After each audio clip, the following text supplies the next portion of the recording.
Welcome to a new edition of the Neon Jazz interview series with talented tenor jazz saxophonist J.D. Allen. He grew up in music-rich Detroit, Michigan, and is on the heels of releasing his 2016 album called Americana. He is a big fan of both Brandford Marsalis and Sonny Rollins, and he's rubbed shoulders with both of them. He has great stories about them.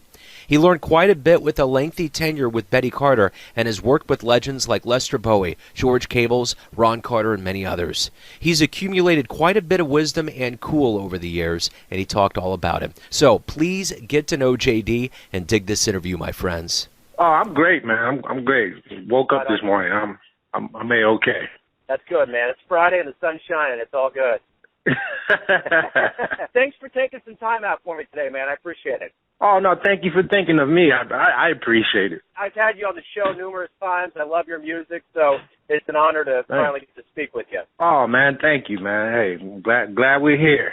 Yeah, absolutely. So I'm going to go ahead and kick things off here, and I just want to get a verbal snapshot of what's been going on with you with activity. You know, as you said, we have a new record came out on the 20th. We're working that song. We were still kind of in the graffiti stage, which was the previous album. Start playing more material from the current album. So I mean that's basically it. We do our shows, and it's as simple as that. Yeah. Absolutely. Let me get an idea of your latest album, Americana. How do you feel about this album? Well, the thing is it was more of a selfish thing, and then once it was recorded, I was worried if it was going to be received. I've gotten to the point where I felt that it was important to really investigate the blues, and blues musicians, the great architects of American music, or at least some of the greatest contributors to America, meaning from the United States. I just started investigating it. It actually came about because I was giving a lesson to a student. We were going over a blues, and I stopped and asked him, have you heard any real blues musicians? And he hadn't, So I suggested some players and stuff like that, and then I realized that I needed to personally investigate those great musicians, and that kind of kicked it off. That and another situation in Seattle was doing a residence at the school. It was another thing with the blues. A young player was playing the blues, and I asked him why is it that while playing the blues he did everything but play the blues. He just kind of played on a chord form, which usually most musicians would do.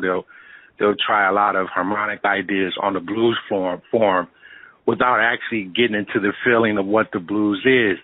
So those two particular things kicked me off, and this happened within a few years ago. And I said, okay, well, if I want to grow, then I need to really sit down and investigate this music so I can add depth to my playing. Funny thing is, we did the recording in January, and I'm still learning things about it. So it isn't a process that's over now that we've done the album. I think this is a process that's just going to continue in my development. So it is selfish, Right. It's selfish because I wanted to get better. So I just documented trying to get better. So I apologize for that. So I hope people dig it, No, I think that's the whole magic of being a musician, is that it's a constant learning process. And if you don't learn well from your history, you can possibly repeat the failures of it. All you're going to do is make yourself a stronger player. Exactly. Exactly. Yeah. The one thing I find interesting about the blues when it comes to jazz and blues, there's a popular misconception that people think that jazz was before blues, but it was actually the blues way before jazz. I mean, definitely. It ushered in a total floodgate. I mean, you think about even the Rolling Stones and a lot of rock and roll outfits, the blues has permeated the fabric of every sense of American music. It's very essential. Oh, yeah. Yes, it is. Yeah. I mean, it's the bedrock of a lot of current things that are going on now. And, that's even outside of form itself, because then that's a whole other topic.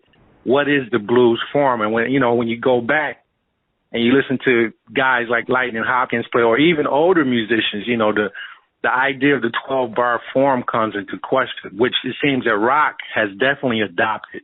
well, early rock and roll definitely adopted. Early R&B adopted the Robert Johnson famous 12-bar form, you know. Hence they call him like the father of rock and roll. The feeling and the music itself is just it's the future and it's the past all at the same time. Because you find the blues, you know, when you go past the blues, you get into the church, the gospel, and then you get into the slaves singing the field songs and stuff like that, which is a part of American culture. And that's the beauty of it, man. You know, people can take that feeling and make it their own, but it's just the bedrock. And I felt if I wanted to get better, man, I need to investigate that. I need to listen to the blues as much as I listen to today's music and jazz, you know, with that same kind of, you know, studious thing that a jazz musician usually has, you know, where he has to listen and study. I'm trying to study blues in that same manner. And I'm finding a lot of great things, man. It's like those guys were great craftsmen, and they were able to mold, you know, the form around the way they were singing the lyrics, or, you know, it's really interesting. You know, it's really, really interesting. Speaking of bedrock and deep music history, you come from the Motor City. And, oh, yeah. and I want to know, what was it about your childhood in Detroit that led you to really love music and more specifically jazz? I started out actually singing. My mother was a singer, and she had me, and she stopped singing, and so I had a couple of younger siblings, and we used to get together and rehearse and sing. But I couldn't sing, man, not well enough to take it on as a career. So my mom would always hit me on the mouth, man, because I was singing flat or something like that, or I wasn't keeping the beat, as she would say. So I just decided to take up an instrument. And, you know, I got into a really cool program. I had a teacher I started at 9, but then I got serious about it around 12. And I switched to saxophone. And fortunately enough, I met a younger player. I don't know if you know a drummer by the name of Ali Jackson, currently plays with Marsalis. We kind of grew up together. And it was like a young child band. And I was lucky enough for them to let me hang out with. The coolest thing to do. If either you were in a band or you played sports, I just chose, or it picked me. You know, it was a good way to stay out of trouble. It was a good way to meet friends. I was really shy, you know, so if you play music and you run into, as you would know, you run into another musician, you automatically have something in common. So I was making friends like that, and I just stuck with it, you know, it's what I could do, you know, so I do it. Yeah. Absolutely. Was there an album as a kid that really kind of blew your doors down? Wow. Well, I will say this. The first thing that got me was I saw a special on Louis Armstrong. So, and this is in the 4th grade. And I wanted to play the trumpet, man, but a friend of mine at the time, I can't remember his name, we were running. It was 2 instruments. It was a clarinet and there was a trumpet, and we were running to get it after school, and he was bigger than me. He beat me, so he got the trumpet, so I ended up with the clarinet. So I stuck with that. But what really got me, honestly, was I saw G-Man, Sonny Rollins. Oh, yeah, absolutely. I saw that when it came out, man, on PBS. That knocked me out when I saw that documentary. G-Man, that made me oh, wow, okay. Then I wanted to switch to saxophone. So a few years later, I got a hold of a saxophone. But I remember seeing Mr. Rollins in that documentary, and it just blew on my mind. You know, when he broke his heel, he was on his back, and it was just wow, you know. Yeah, absolutely. So I think that kind of put me in, you know, I was wow, I was interested. It woke me up. I got to say G-Man was the one for me. I used to stand in front of the mirror, man, when I was a kid. And I would put G-Man on and pretend I was Sonny. And then I would put Brandford Marsalis on. When I got hit to him, I would pretend I was Brandford and stuff. I had this whole crazy thing. You know, I was those are my 2 guys, you know. That's awesome. Yeah, that was my thing.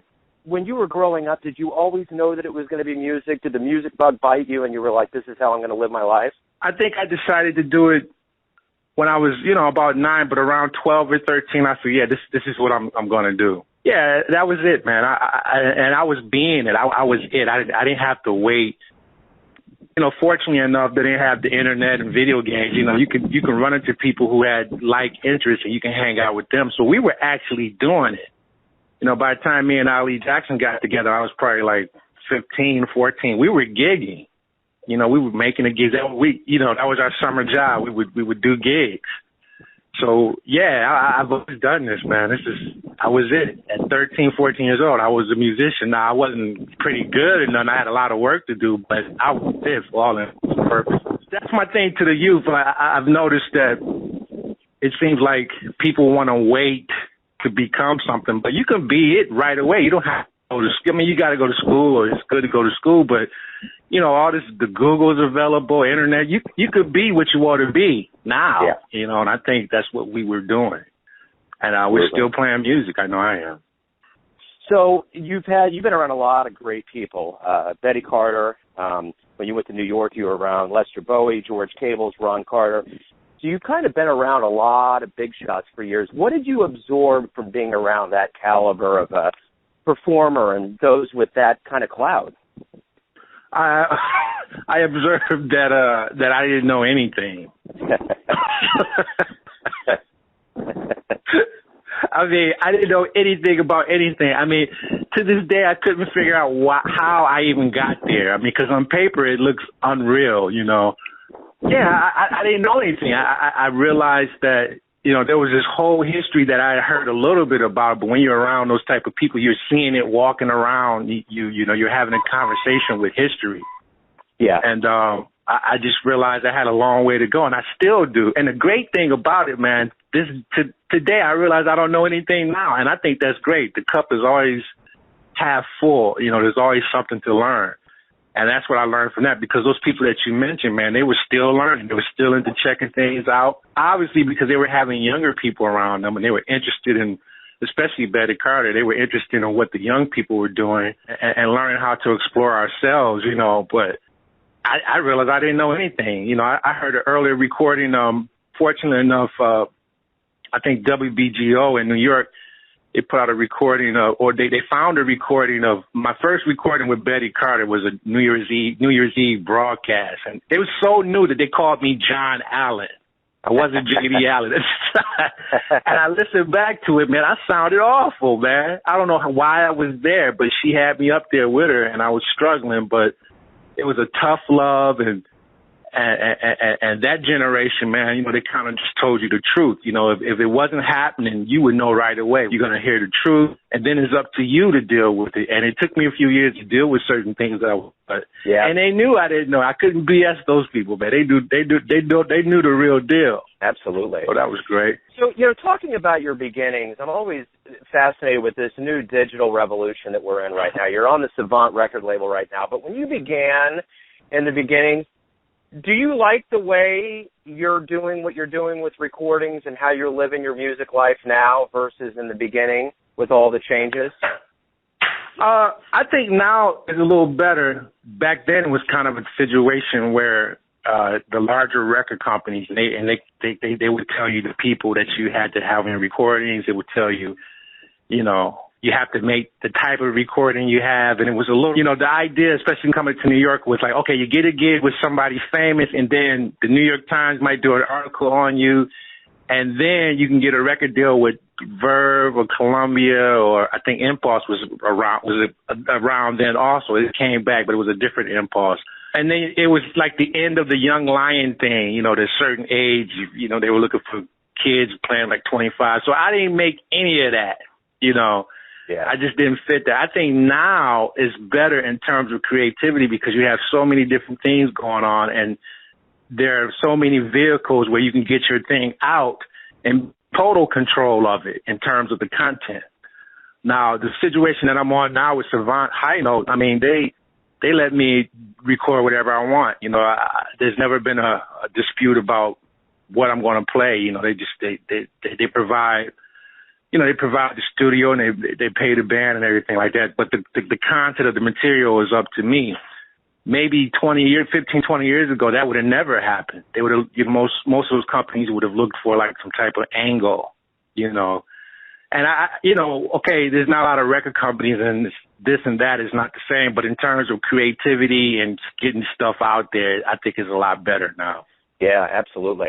I always hear that there's more freedom these days, for sure. Yeah, way more freedom, man. I mean, we used to, I remember doing gigs with Betty or whoever, and certain individuals from, I won't name their names, but they were pretty big at the time in the record industry. When they would walk into the room, everybody gets scared. Oh, such and such is here, and you got to you got to play to impress, and what do they like? And it was more like buying a new car versus just making art, So it was a whole different experience, Whereas now it's like, you can check out this guy, and you can check out a Tim Burns, you can check out a Bill McHenry, you can check out a Marcus Strickland, you can check out a Brandford, and everybody's coming from different angles. I think there's more variety, so it's really hip, Yeah, absolutely.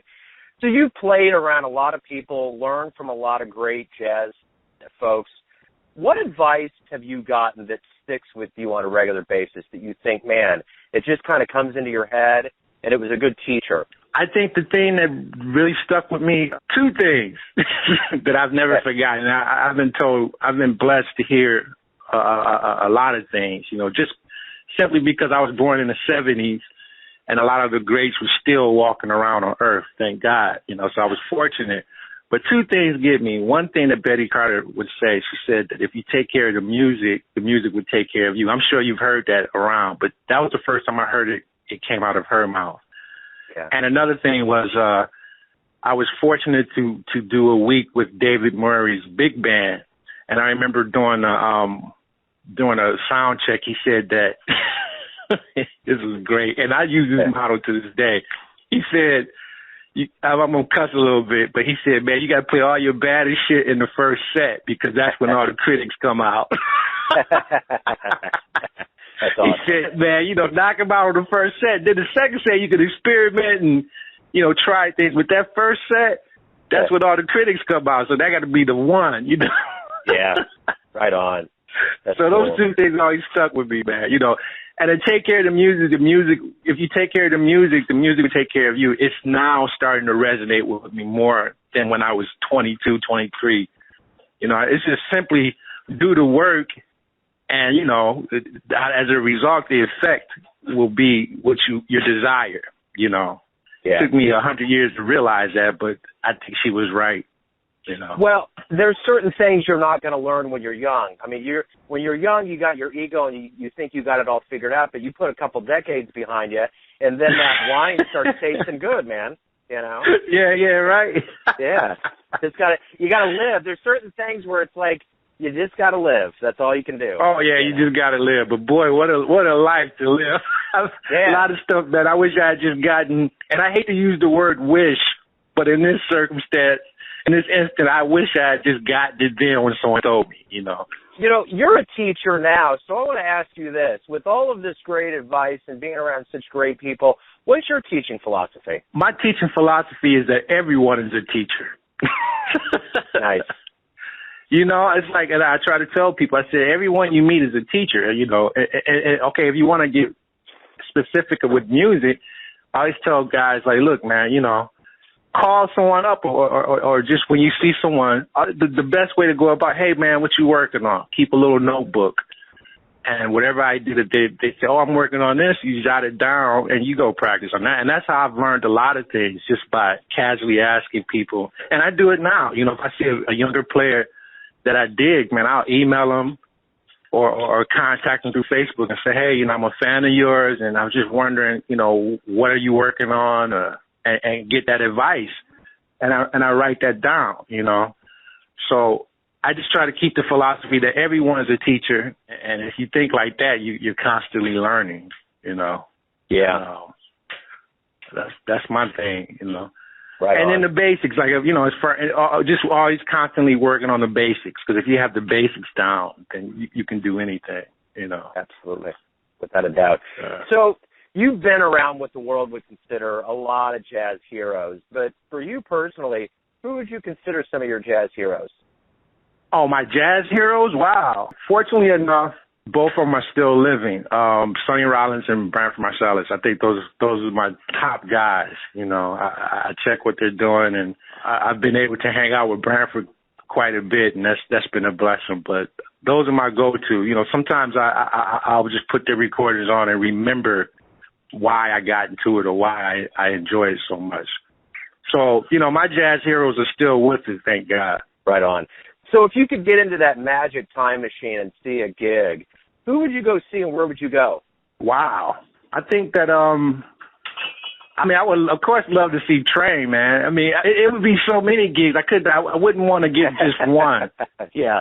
If it was like a genie, I would say, I would like to wish for 10 gigs to see. That's my wish, you know. Yeah. But definitely Train, and that would be great to have seen that classic band. And Coleman Hawkins. Yeah. Absolutely. I always wanted to see Dexter Gordon, man. You know, I missed him, but he passed before I got to New York. So many, man. Everybody, man. You know, I would love to have seen Pablo Casals play. That would have been hell. Yeah. From the Bach cello suites, you know. It's too many to name. Maria Callas, that would have been really cool. Yeah, I know. It's hard to pick one, for sure. For sure. Let me broaden things out just a bit here and ask you, why do you love jazz? Why do I love jazz? Man, it's just a way of life, you know. It's not a genre for me. It's not a style, you know. And a good friend of mine, Eric Reeves, the bassist, coined this phrase that playing jazz is not a style or a genre. It's a way of life. Okay, so it's like, what's that term? Jazz is, I forget who did it, but they talk about, you know, you're dealing with a certain situation and you got this and that, and you have to take those situations that might not be ideal. I think the very nature of improvising attracted me to it, you know, just from making something out of nothing. And I think that's cool. I mean, it keeps you on your feet. So jazz is a way of life, man. This is jazz, you know, improvising an interview, you know, or improvising on a stage, or walking into a neighborhood that you don't quite know and trying to figure out how to be within that neighborhood, or a room of people you don't know, or a room of people you do know, you know. And I think we're blessed to always be, you know, the prerequisite for being a jazz musician is being creative and improvising. So that's jazz, but that translates into life also, you know. Absolutely. And that's what it is. Jazz is life. Yeah, I agree, man. Totally. Yeah. Let me ask, what's the nicest thing either a fellow musician or a fan has ever said to you? Whoa, said to me? Yeah. I don't know, man. I tend to not, I won't say I don't believe people. You know, the nicest thing that ever happened to me, man, and I was like a kid. Mr. Rollins came out with a book a few years ago, and I went to his book signing in New York. And when I got to the table, he knew my name. I walked around New York for about 3 hours, and I couldn't believe that Mr. Rollins knew my name. I think, does that count? I mean, I was like a little kid, man. I was like, wow, he knew my name, and I shook his hand, and we were invited to play at his documentary, the band. We were invited to be in his documentary. So that was the nicest thing. I couldn't believe it. And then I got a chance to play for him. I was so scared, you know, but that was like, wow, you know, Mr. Rollins knew my name, you know. Or getting a phone call from Brandford Marsalis, talking to him on the phone. That's cool. Yeah. You know, that makes me feel like, wow, okay. So I don't know if that counts, but those couple of things really got me. That's dream realized stuff there, man. That's the hierarchy of Maslow's step ladder, dude. Yeah, no, hey, man, I was like a little cheerleader. I was walking around like, wow, he knew my name. that might be one of the best answers I ever got. I mean, that's real, man. I mean, when you're heroes, they tap into who you are and know what's up. That's good. That's good stuff, man. Like his name came out of my mouth. Wow, you know, we shared the airspace together. I was like, wow, you know. Yeah, that was cool. Man. That is cloud nine. Everyone has their version of J.D. Allen. Your fans do, your family do, your business associates, but who do you think you are? When you wake up and you live your life and you think about what makes you happy, who are you? That's a great question. That's probably the best question of 2016. You always get that one question that's like, that's the question. Yeah. Well, that's the question I ask. Who am I? You know, when I wake up, you know, lately I've just been trying to take 10 deep yoga breaths, you know, before I get out to bed, man, and deal with the world and that journey. The goal is to try to do it better every day, man. You know, I'm not perfect. You know, I got a lot of flaws as a person and as a musician, but that too is jazz, you know, working on it. So, okay, who is J.D. Allen? J.D. Allen is a work in progress. That's what I would say. I'm a work in progress. That's great, man. That's great. That's perfect. And with that, I think that's a great way to kind of wrap everything up. JD, thank you for opening up. Thanks for your time. And certainly thanks for the music. Oh, man, thanks a lot. I really appreciate you thinking of me. And please keep up the good work, man. Thank you so much. I'm honored to have done this, man. Thanks for listening and tuning in to yet another Neon Jazz interview, where we give you a bit of insight into the finest players in New York, Kansas City, Detroit, and spots all over the world, giving fans all that jazz. And thanks to JD for his story, his cool, and all that music. If you want to hear more interviews, go to Famous Interviews with Joe Domino on the iTunes Store, or visit the neonjazz.blogspot.com for all things Neon Jazz. Until next time, enjoy the music, my friends.